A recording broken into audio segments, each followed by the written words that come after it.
Assalamualaikum warahmatullahi wabarakatuh. Halo, perkenalkan nama saya Muhammad Ibrahim, mahasiswa PPG Prajabatan Gelombang 1 tahun 2024, Universitas Wijaya Kusuma, Surabaya. Pada video kali ini, saya akan menjelaskan mengenai praktik baik tentang penerapan scaffolding pada Zone of Proximal Development. Video ini dibuat untuk memenuhi ujian akhir semester 1 pada mata kuliah Perspektif Sosiokultural dalam Pendidikan Indonesia.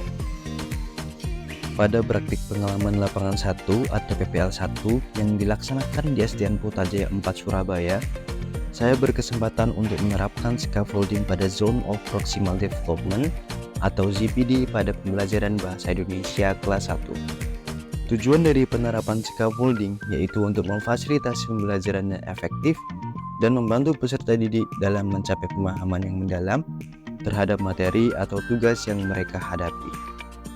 Intervensi terkait penerapan scaffolding pada Zone of Proximal Development atau ZPD. Pada pembelajaran Bahasa Indonesia di SDN Putrajaya 4 380 Surabaya, masih terdapat peserta didik yang kurang memahami konsep materi yang sedang dipelajari.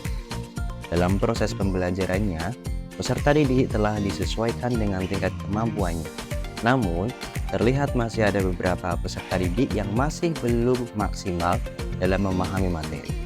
Hal ini diakibatkan karena beberapa faktor, yaitu faktor latar belakang kemampuan peserta didik atau sosiokultural yang dimiliki peserta didik. Kita ketahui bahwa peserta didik memiliki beragam kemampuan dan latar belakang budaya, sosial, ekonomi, dan politik yang berbeda di setiap individu. Dengan hal ini, guru berperan untuk memberikan fasilitas pembelajaran yang sesuai dengan latar belakang dan kemampuan peserta didik.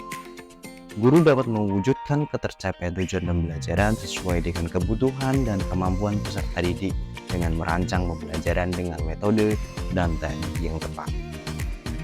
Adapun teknik yang dapat digunakan dalam pembelajaran agar kemampuan peserta didik dapat berkembang, salah satunya adalah dengan scaffolding. Scaffolding adalah metode mengajar dengan jalan menyesuaikan tingkat dukungan guru agar sesuai dengan potensi kognitif seorang peserta didik. Dalam menerapkan scaffolding, guru menyesuaikan tingkat bimbingannya dengan potensi masing-masing peserta didik.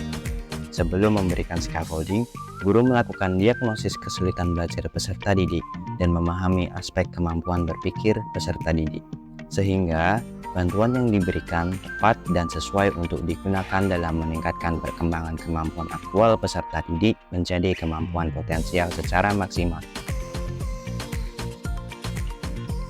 Scaffolding adalah suatu teknik pembelajaran di mana peserta didik diberikan sejumlah bimbingan atau bantuan.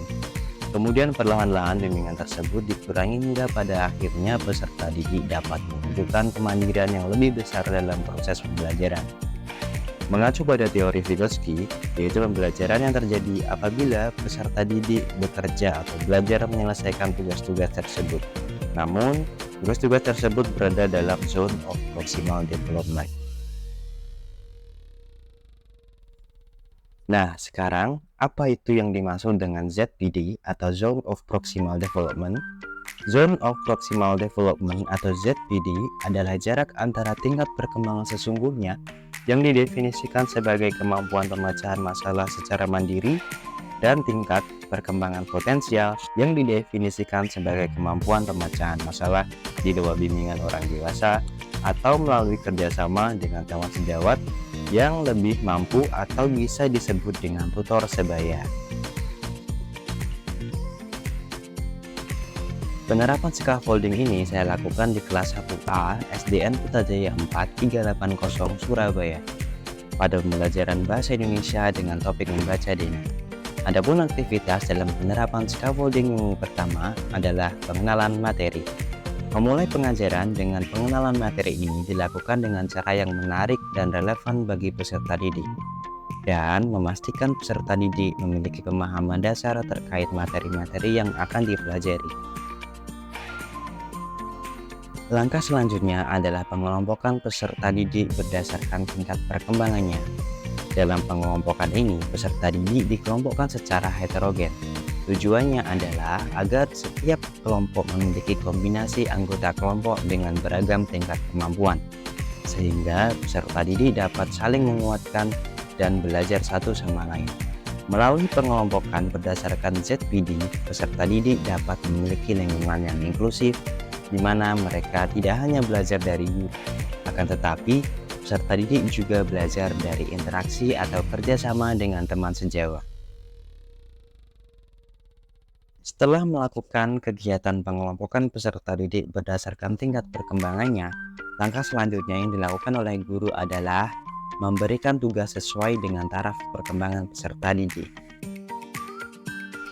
Kemudian langkah yang keempat adalah guru melakukan bimbingan kepada peserta didik terkait aktivitas belajarnya menggunakan metode scaffolding.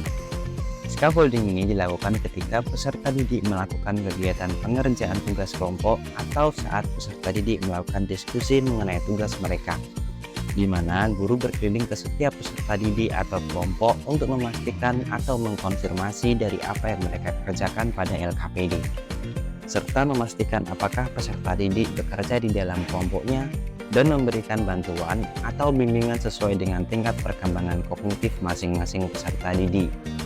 Kemudian secara perlahan peserta didik akan diberikan tanggung jawab dengan mengurangi bantuan yang diberikan hingga mencapai pada tingkat kemandirian peserta didik dalam mengerjakan tugas. Setelah guru melakukan atau memberikan bantuan dengan menggunakan scaffolding kepada peserta didik, langkah selanjutnya adalah guru melakukan evaluasi terhadap kegiatan pembelajaran yang dilakukan.